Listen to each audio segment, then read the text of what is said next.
Hello, and welcome to another episode of the Apostate's Playground, episode 2 of an exploration into the life of Asherah. I'm not Phineas at all, actually. I'm Cece. I am Phineas. Phineas. Okay, there we go. You're a little bit Phineas. We're all a little bit Phineas, if we believe. Clap if you believe. I thought you were just gonna be like, clap. It's all clap. We're all a little bit Phineas I, when we have chlamydia. I just thought about saying clap, just actually saying the word clap, but not for an STI, just as if I was like physically clapping. I don't know who showed my son Hook, but when I'm too sleepy, he starts clapping like I'm Tinkerbell. If only that worked. I know. That'd be Imagine how great. productive you could be. I could be so productive if I got a burst of energy every time I had the clap. Hmm. Last time we discussed who is Asherah, but to completely put her in context, we should focus on the guys who used her to sleep their way to the top. El, her first husband and eventual god of Israel, and Baal, her son and god of being generally really intense. I couldn't find anything on what their wedding would be like, but I assume it was fairly epic for its day. El is referred to by the paper by day as creator of creatures. Obviously, that comes from the Ugaritic text, and it doesn't just come from Day himself. Like, it is from the Ugaritic text because it would be really weird if he just randomly started bestowing pet names on the subject of his paper. I don't really see a lot of value in spending a bunch of time on El because he's the same guy that is covered in the Bible, and those episodes are still on the table, so fuck it. And we all know who he is. But there are a couple things I want to touch on. According to the Biblical Archaeology Society, there are suggestions that Asherah was also the Hittite goddess Asertu, who was the wife of El-Kunirsa, the storm god. Shortened to El at some point, or El was original spin-off or derivative, which is the short jump to the god El in the Bible. Everything I could find either stated or implied, which were the scales of how credible the thing I was reading was, that this is the case. And just to beat this to death, it does make sense. Before the Jews got weird about it, the Mediterranean? Before the Jews got weird about it, the Mediterranean shared gods. I know I'm beating this to death, but it's worth repeating, especially since this is establishing a basis for how other gods from the region are directly connected to the roots of our predominant monotheistic ideology that is doing to us all the kind of thing Brett Kavanaugh doesn't write on his calendar. As a not You have quite to leave that in. throwaway line in the I'm gonna You have to as a leave that not in. quite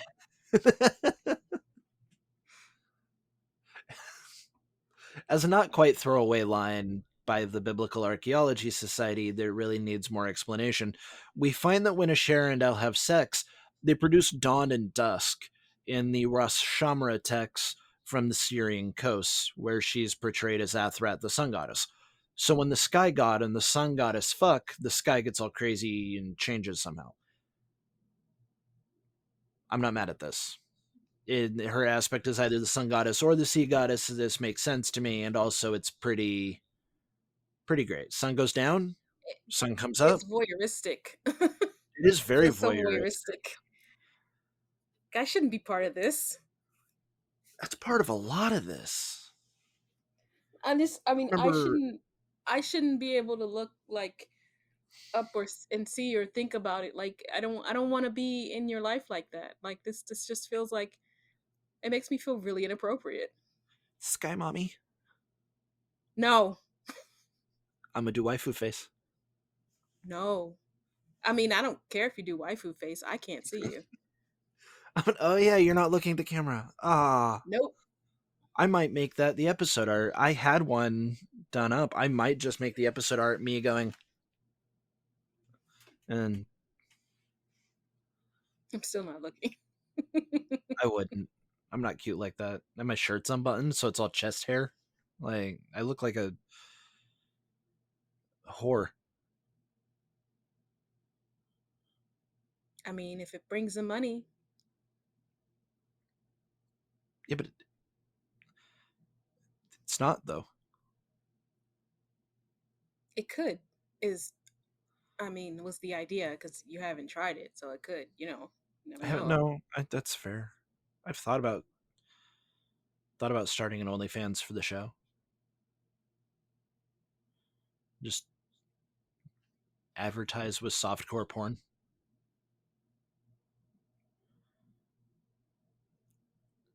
Yeah.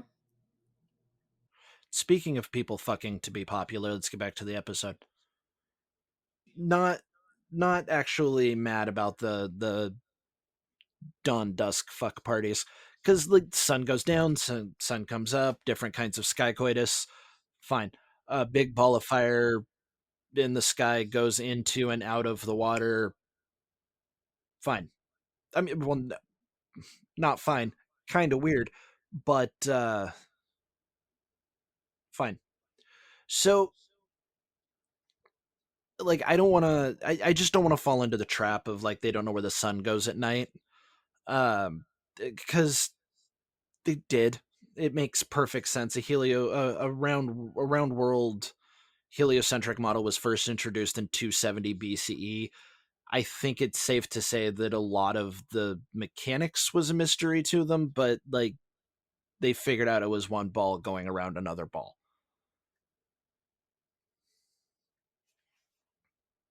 And also that's where the interesting things about L run out. At least that's where the interesting things about L run out that won't be covered in the next episode, which isn't really a surprise. Everything else is about how much of a prick he is. Moving on to a discussion of Ba'al, it is important to stay upfront that there are times in these texts that because of his many incarnations and forms, he is referred to as the Balls.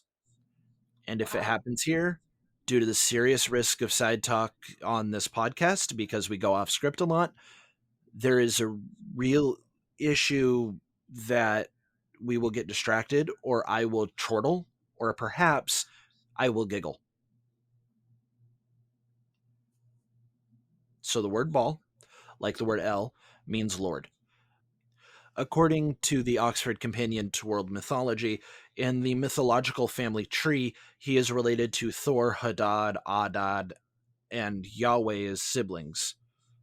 Yahweh also being El, which Hmm. this isn't so much of a family tree as it is a family braid. Uh, and this is because he fits into the mythological archetype of gods who pulled power from other gods.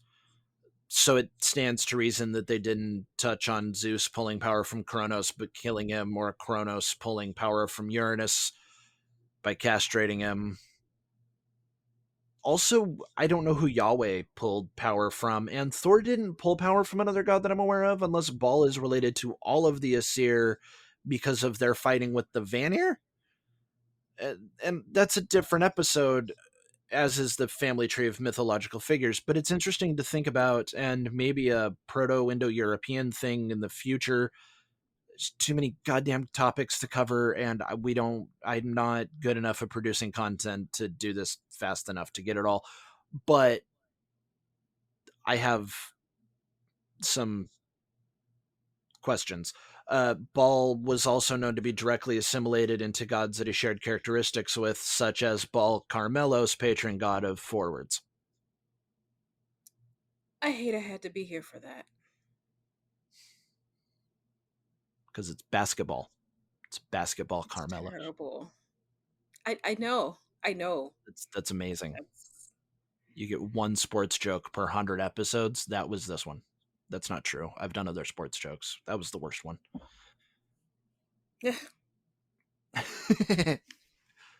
So there is some dispute as to whether Baal is the son of Asherah or the husband of Asherah or both. I'm leaning towards both. The idea that she's his consort comes from Phoenician sources. The goddess Tinit has been associated with Asherah, but the connections are tentative.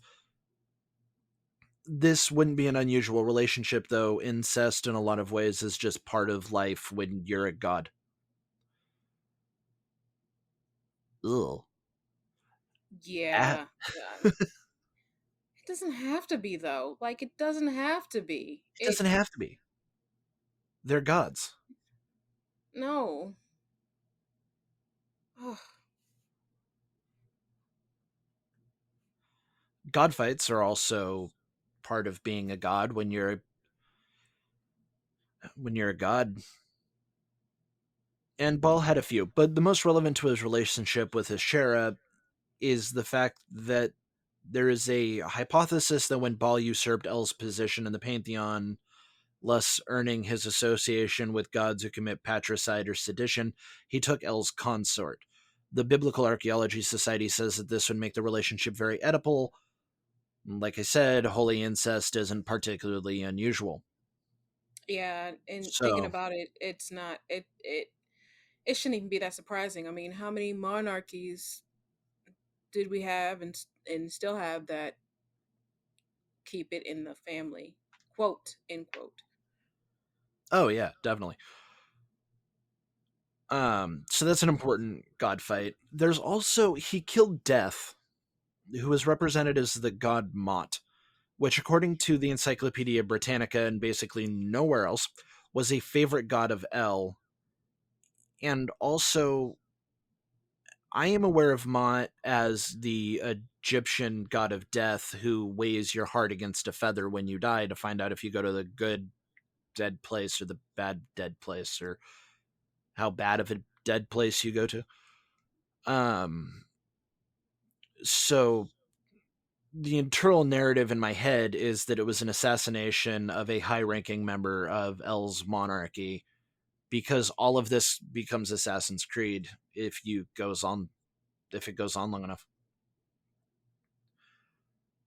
So Baal was condemned to death's curse, and while this was happening, there was a horrific drought because he's a storm god, and when you kick out rain, clouds, general storm god things, there tends to not be a lot of rain and storm god things. In Yeah, you response to this, I'm call not storm party. like that. Yeah. It's a problem. They didn't think that through. In response to this, Anat cut him in half, ground him up, and used him as seed, and Baal was resurrected and occasionally is challenged by Mot. So, Wow. if we look at this as there are storms and rain, and then there aren't any, and then Anat plants him as seeds, and the things grow, and then the rains come back when he is revived, and the crops are coming up, and then he is cursed again, and then he defeated the sun god, and then the rain and storm, and then he went away. It just starts sounding a lot like spring, summer, autumn, winter. Oh, okay. That's just I didn't realize that's where that was going. Yeah, it sounds a lot like a story to just talk about passing seasons, which probably has less to do with like this is a literal explanation of where it comes from, and a lot more to do about like when to plant crops, and because we're story based creatures, it just was a form of record keeping. Yeah.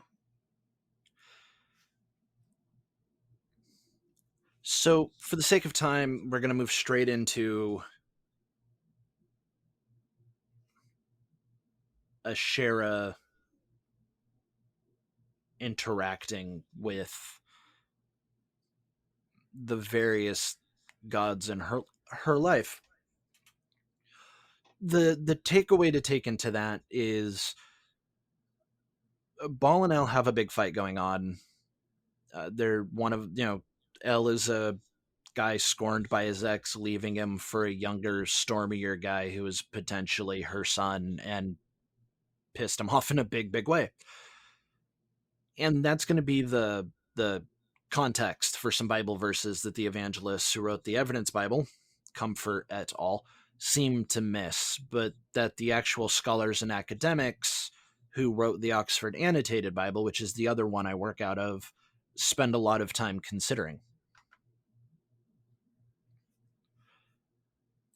So the books that are going to be being pulled from are going to be Exodus, Deuteronomy, Judges, 1st and 2nd Kings, 2nd Chronicles, Job, Isaiah, Jeremiah, and Micah.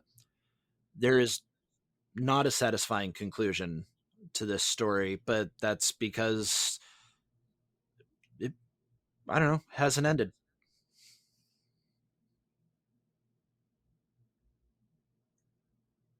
All hail Asherah. She who traverses the sea, she who drowns men, the men who screw around and subsequently find out. That's that's my stance. So Yeah, it's a good stance.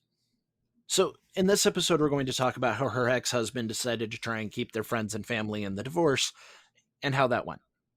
they always do. What's up? I said they always do. Try to. Yeah, it's pretty sad. So, starting in Exodus, which was written and edited between the 5th and 6th centuries, we are told that the Israelites are to tear down the altars, break the pillars, cut down the sacred poles because your God is a jealous God. The Amorites, Canaanites, Hittites, Perizzites, Hivites, and Jebusites will be driven out from before you. And Asherah, don't forget Asherah. Unless this is all after she fucked off into the ocean, and then I guess she doesn't matter because she don't care anymore. No, Asherah is a part of that. So the Amorites, Canaanites, etc., are driven out because they worshipped all the stars in the sky and served Baal, which is actually a quote from Kings, but it serves the purpose here. Asherah is never mentioned by name here, but the fact that they are meant to tear down the altars and sacred poles does a lot to inform us of who it was they were worshiping, given that the sacred poles, which are also called Asherah, were monuments to Asherah. Yeah, I thought about it after I had my suspicions they were tearing down representations of her. Actually, you did say the Hittites, which you mentioned in episode you mentioned previously, like worship the goddess Asertu, who might have been Asherah. So yeah, I probably should have followed a little more closely. And it happens. I drone. So the For a second, important I thing thought to you said I remember, drunk, and I was like, I okay. drone. I have a low energy side clown voice. The important thing to remember about Exodus when we go through this is that it's a composite of different traditions that were melded together by storytellers and writers that we don't really know who they are. It was written and edited over centuries. So it's not like somebody sat down and said, okay, we're going to tell the story of that time those tree worshippers got the boot from the land of milk, honey, and the free market. Exodus is likely a composite of the JEPD schools of authorship that were combined by editors, redactors, priests, and people carrying on. uh, and for clarity, what does JEPD stand for? So JEPD stands for Yahwist. The J in Hebrew makes a Y sound. So the JEPD stands for Yahwist, Elohist, Deuteronomist, and Priestly. And that's how the four different schools who wrote what parts of the Torah are referred to. The documentary Why? hypothesis. I'm sorry, I don't mean to cut you off. No, cut me off. Why wouldn't it be priestly and Deuteronomist if it's PD? It's like they're reversed. Oh, because that's how I said them. Oh, That's okay. it. I, Because it doesn't match. yeah, they are in a different order. You caught me out saying what they are in a different order than the acronym is ordered, but that's all it was. It was just me not ordering things correctly. So there's there's multiple hypotheses about how things were compiled. The documentary hypothesis says that Genesis, Exodus, and Numbers were all written by combining the four sources and maybe a fifth source, which would have been the redactor. The supplementary hypothesis says that the Deuteronomist text was the original, and then the Yahwist, Elohist, and Priestly came along as supplementary texts, and then redactor came along, and that is where that came from. Then there's the one where the priestly school combined two, Yahwist and Elohist, origin stories, presumably one from each of the kingdoms, northern and southern. Then the Deuteronomist text was combined with the redactor's additions, and that's the TLDR on what's going on here. But who wrote the Bible is an episode in the pipeline, because it is an episode's worth of material just on the Pentateuch. I'm Um, surprised it's just an episode and not like multiple episodes. it's an episode just on the Pentateuch. Like those first 5 books are an episode unto themselves. Oh, But the short answer is the shorter answer is they're the 4 groups that are of thought have contributed to the stories in the Torah. And while we're here, the name Exodus actually comes from Latin. It's the Latin is Exodus Aegypto, which means Exodus from Egypt. The In Hebrew, the book's name is Shemot, which means name, because it starts with these are the names, and that was their naming convention. Which it's not important at the moment, but it's a fun fact. It's just a thing that's in my head, and that all actual information comes from the Oxford Bible. The Evidence Bible says that um, the whole God is a jealous God thing comes from the fact that God's jealousy and wrath are sinless. And I seriously, I have no idea. I have no idea where that comes from or what it has to do with anything, except to demonstrate the complete lack of care to history or where things come from evangelical Christians. And I don't know, if I don't mention explicitly what they think, they don't think is going to be the rule, because it's a lot of that. Then after Exodus, in Deuteronomy, we see again that the pillars, altars, sacred poles, and idols must all be destroyed. There is to be no covenant, and there is to be no mercy, which means that it's a full-on genocide. It's they're committing ethnocide due to a holy war. And after what happened in Exodus, they are now being commanded explicitly a genocide. They're commanded not to do those things, which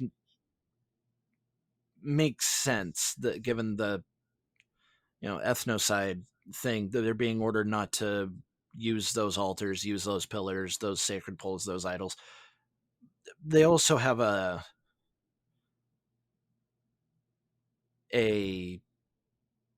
habit of going back to Canaanite religions that we saw starting with Abraham. Abraham died, and then they all went back to the Canaanite religions and had to be drawn back. It also shows that God will kill you for idolatry or something. And the next step is to kill everybody who sacrifices their child. I see we've reached the abortion discussion again. We have, because everything about children goes to abortion when you're an evangelical. Apparently, the child sacrifice part is because abortion is a dangerous occult sacrifice described in the Bible as the worshippers of Canaanite gods being passed through fire.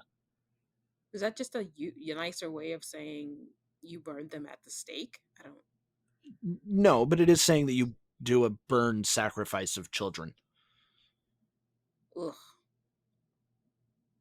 Yeah, in that case, with all the depictions of the occult and popular media, I guess God is going to be pissed because we are all being encouraged to sacrifice fetuses or something.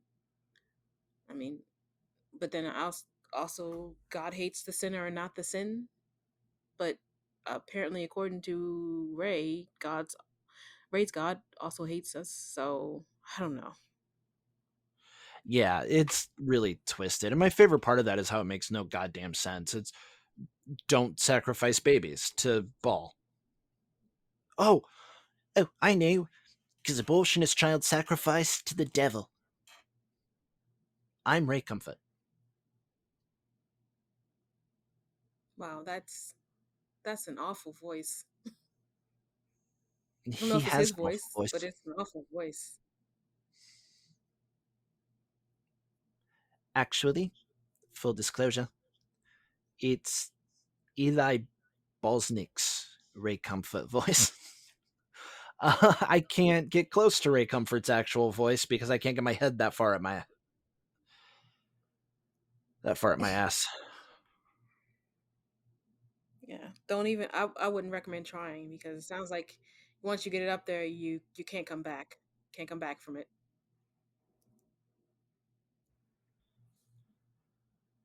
Our next instance of attempted Ashericide comes in Judges when Israel had started worshipping the Baals and Asherahs.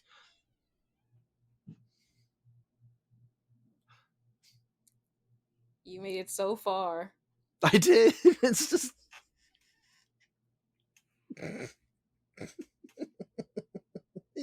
they're worshiping Baals. And that pissed God off. God doesn't like it when you worship the Baals. Are you Shaft sure? only. Because it's pretty. I don't know. Called cock worship, not sack worship. Ah, right. And so the Israelites were sent to get monarch fucked by King Kushan Rishathaim of Aram Naharaim because God is a cuck for 8 years. 3 chapters later, Gideon is going to be going to war and is turning the altars of Asherah and Baal into altars to Yahweh. This is just my conjecture, but I have a feeling that this is a magic thing, but would serve as psychological warfare against the Canaanites. So God came and gave him some super specific instructions. Take the second bull that is 7 years old, pull down his dad's altar of Baal, and it says that possessively, but Gideon's family took care of the altars and that granted them some level of status in the city. So it's hard to know if, for me personally, if that was his dad's altar of Baal or the altar of Baal that his dad was in charge of taking care of. But Gideon did as the Lord had told him, and at night took 10 servants and tore down the altar of Baal and cut down the sacred pole, symbol to Asherah, that was there with it. This this really is painted in a jilted ex-husband light when you know their history pre-Old Testament, I guess. Yeah, it takes the whole thing from being a genocidal maniac putting his chosen people in a servitude timeout to just a petty god being petty inside his petty, like a nesting doll of petty. My new goal is to figure out how to market that nesting doll of petty. And yeah, he's just a sad boy. So, Kings is largely about the extermination of foreign cultures when you look for information on Asherah. Same verse, same as the first. It starts off like all good Old Testament stories, with God being pissed off that the Israelites were worshiping the wrong thing. They have a habit. He promises to strike Israel down, rooting them up and out of the good land he gave their ancestors because fuck Jeroboam. And If this, they keep worshiping like quote incorrectly end quote, uh maybe he needs to maybe he should try a new strategy or just let it go because I don't know. yeah, like they're literally, he just keeps coming home and they're just getting fucked by another god. And the only reason for him to not move is because he likes getting cucked. No shame, but just own it. Just God is a cuck. Own that God likes cuckoldry. Are you just repeating it now because you want to see how many people listen to this episode, hear that part, and are like ready to like fight you? I'm I just like saying God is a cuck. Okay, yeah. Uh, And also, like, for real, as to break the only, how many times Israel and Yahweh have at this point been together for hundreds of years? Every third story about him comes home with God comes home and and Israel is doing back there doing stuff with some other god. So like, how many times does that have to happen for you admit that you're it's not it's just a fetish? I say 3. I don't know. I don't know how many. I don't know how you put number amount on that. I made it up.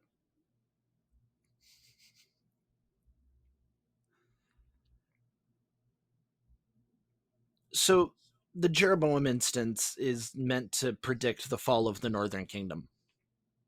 It mentions that they will be scattered beyond the land of the Euphrates, and that's probably a reference to the Assyrian Empire displacing the population in 722 BCE.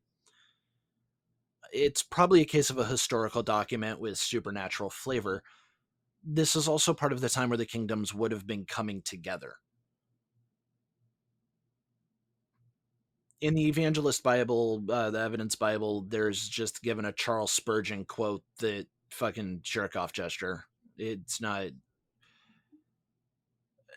It's just some old dead guy saying old dead guy stuff.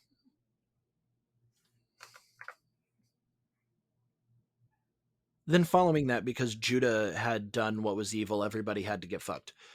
Luckily, he wouldn't be the last king in First Kings. The next one was Asa, who did right with the Lord as David had done. The Lord was a big fan of David. I have heard that there is a secret chord that David played and it pleased the Lord, but you don't really care for music, do you? I I like music. I am suspicious that I won't like the music that quote pleases the Lord, who I have already accused of being petty. So probably. The screams of Jewish babies.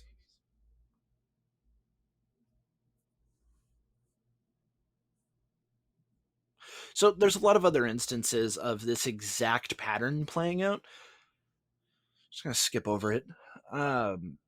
Because you have to bounce back, and it's just bouncing back and forth between Asherah and the god they were worshiping instead of the god they were supposed to worship. God got pissed. They worshipped God. They worshipped Asherah. God got pissed, etc. But the it, the main theme I got is the boss fight scene between Javier and Jean Valjean, where it's just rapid fire back and forth, and Russell Crowe and Hugh Jackman did a terrible job in the film adaptation. Of That's a Les Mis reference. oh, It's about halfway through the movie. I didn't see it. The opera is better, or the musical is better. It's very opera. I would say that it's opera. The opera is better. Colm Wilkinson is a much better Jean Valjean than anybody could ever be, but it's not a fair it's not a fair comparison. Uh,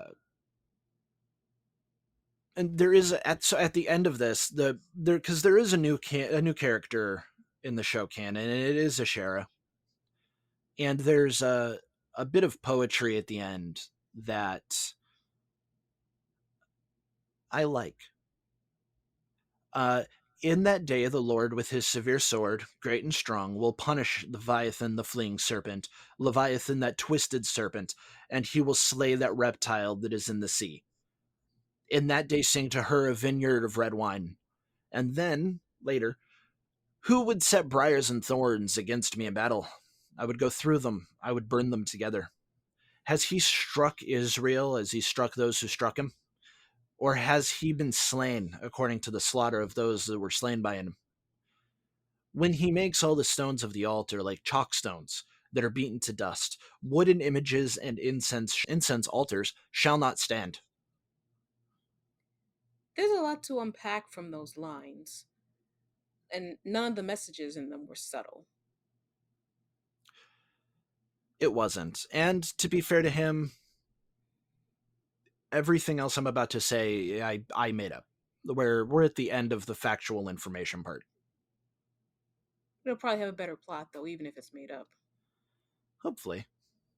We'll find out. So, after decades of fighting to exterminate the gods of the Canaanites, the gods that Yahweh had been trying to separate himself through Moses and Abraham has failed. They still stand. And this is why in Micah it's left as to a warning not to stop worshiping God things or fuck up you and your shares. If you used to stop worshiping God, he comes for your lady. So this piece from Isaiah really sticks out to me. I cut out a bunch, but starting at the end, it seems to track that the wooden images and incense altars would be a reference to Ba'al and Asherah, the battles referenced between uh, the battles referenced being between the Israelites and Canaanite worshippers of the Lady of the Sea, and given Asherah's penchant for riding around on the heads of dragons, at least in the show canon, this makes it feel to me that Leviathan is a reference to the steed of Asherah. Oh, well, yeah, my take from that was actually that the Leviathan was a direct metaphor for Asherah herself. But okay, So, up to interpretation. like I said, there's a very good chance that that's what it was, and a lot of that I made up. So, Yeah. for the show canon, I like the idea of Leviathan being the steed of Asherah, and she just like stands on his head and rides around just being awesome. Yeah, yeah. Um okay, so if we say that Asherah is still alive and well despite the repeated attempts to stomp her out of the Bible and stomp her worship out of the Canaanites, when this failed, she was associated with a dragon in the Tanakh, that dragon being Leviathan, who God claims to have killed in Job. But she keeps coming up. God clearly didn't kill her, but he does ask Job if Job has cl- closed the doors of Leviathan's face. That's God beating Asherah. That's God beating his ex-wife. He asked if. Oh, so God. Oh, okay. I think I just. I got a little confused with. But what you're saying is basically that in the book Job, he God claims to have shut the doors on the Leviathan's face, but you're saying that he basically beat her and won. That's how it reads, but it he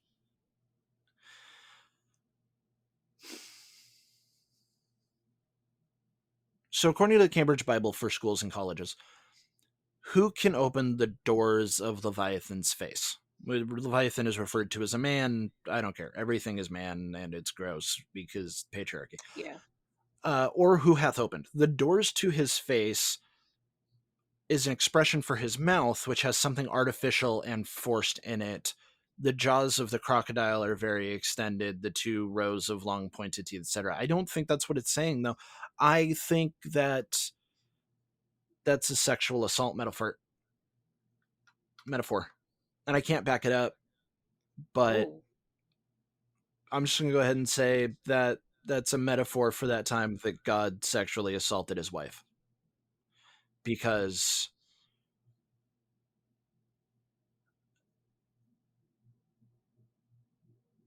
if he doesn't want me to, he can come stop me. I mean, the from what I do know of what we've done so read so far, and what I remember from growing up, from learning childhood, there was a lot of that kind of. There seems to be a lot of that takes place in the Bible. It's usually Yeah. just between people, but I'm not comfortable with forcing things in Leviathan's mouth.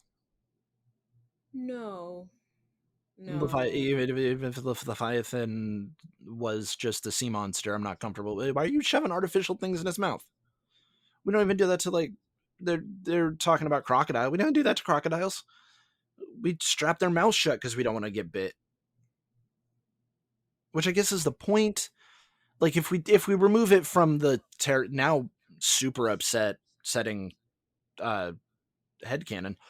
No, if we separate it from that, if Leviathan is just an animal and you're shoving something in his mouth because it's scarier when it with its mouth open to show that you're strong, you're just abusing an animal to show how tough you are. So even the part that's separated from the part that I made up that accidentally led somewhere horrifying, Dark?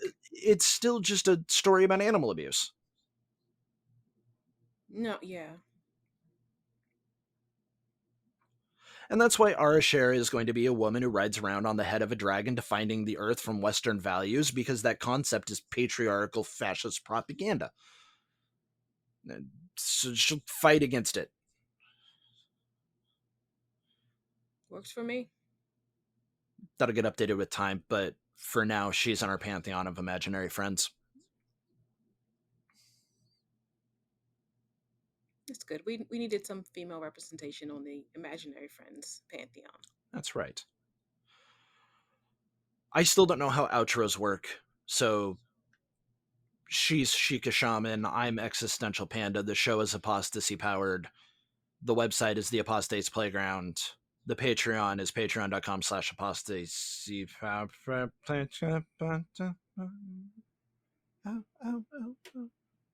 Good try.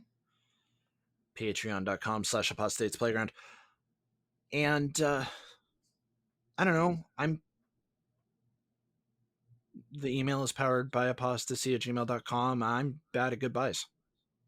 And yeah, send email there. It should be checked. One of us will check it or try to check it because we both have ADHD and our memories are shit. If you decide you want to make some kick-ass artwork of Asherah riding the head of a giant water serpent or a water dragon, perfect. You should email that to us or tweet us and let us know because that would be pretty badass. Because That would be cool. I'd like to see something like that. And if you donate $5 or more to our Patreon, I'll record a message telling a politician of your choice to fuck themselves. Oh, that's a good idea. Or happy birthday message. Happy birthday message. Oh, happy birthday, Jim Jordan. Go fuck yourself. Does he have a birthday? I, I actually meant a happy birthday message from the one person to like somebody else that they liked, Yeah, you but could do that too. okay. That's fine. We would do that. But do you get a birthday when you're just stupid, evil nonsense that congealed under a rock someplace? Yeah, I think you still do because you're Congeal if you're means male presenting, you get considered to have bodily autonomy and independence. So yes, you do. from the moment the goop came together. Yeah.